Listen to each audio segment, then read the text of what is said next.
So what's up, my tycoons? This is Sergio with another episode of Startup Basics. So one pattern that I keep seeing over and over again is founders, entrepreneurs that create a product or create, an app, a website or what have you, and they launch it and maybe they do like a Google campaign or they let all of their friends know, and maybe they kind of shower the social media with posts about this great new thing that they built, and what happens?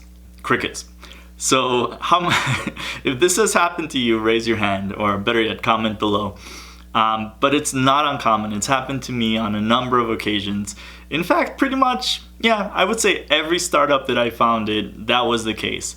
And I would say the very, very great majority of founders that I work with and that I meet, those are the humble beginnings that they all go through. But at the same time, the thing that is super, super devastating is that there are so many founders that, that will build their product and put it out there, and then they don't get the kind of traction that they expect. And to be honest, that popular media kind of propagates this myth of, you launch something and then, like the servers crash overnight and you become an overnight success and you become a billionaire 2 days later.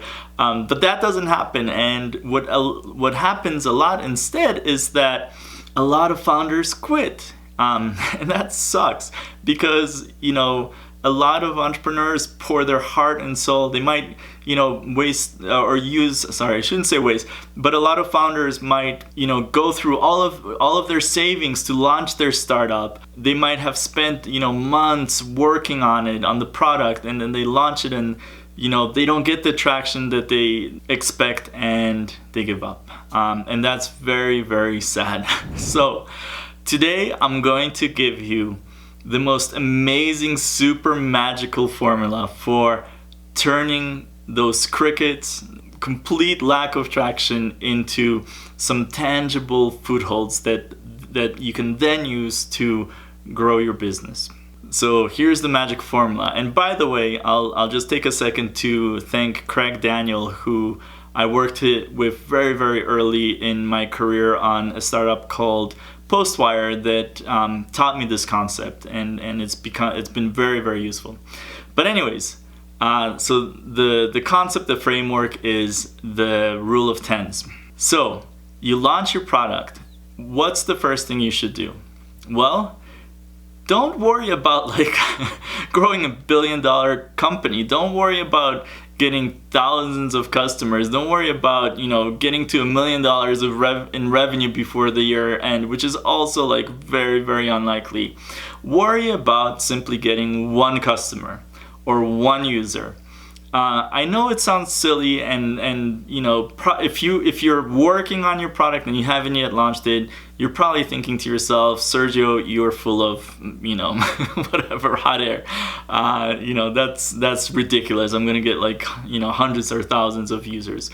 But oftentimes that doesn't happen. So when you launch something and you don't get any users or you don't make any sales for the first days, weeks, months, don't worry about, getting thousands of users. Just worry about getting that one customer. Think about, how can I just get one customer?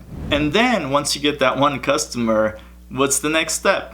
Well, it's really simple. Times it by 10. So when you get your first customer, then your next step, the thing that you should be laser focused on, is getting 10 customers. That's it.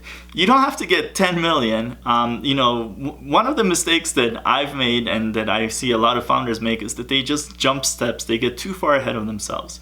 So don't worry about getting 10 million, just get 10. I guarantee you, once you get those 10 customers or maybe users, what have you, you will feel so much better about your plight than you would otherwise, than you do right now. So you get your 10 customers. What's the next thing that you should work on? Very simple. Multiply it by 10. Go from 10 customers to 100. Now, going from 10 customers to 100 is going to start to make you think about, okay, how do I scale customer acquisition? Maybe getting one is convincing, your uncle to sign up for your app or whatever, and maybe getting 10 is like, you can get 10 from convincing your friends and family to get your app or product or sign up for your SaaS software, whatever it is. To get to 100, you legitimately have to start thinking about, how am I going to scale my acquisition efforts? Maybe your acquisition strategy is going to events. That's great, but then how many events are you going to go to get to 100 and then get to 1,000, etc.? And I just ruined my, obviously, punchline, which is, what do you do once you get to 100 customers? Well, you get to 1,000 and then 10,000 and then 100,000.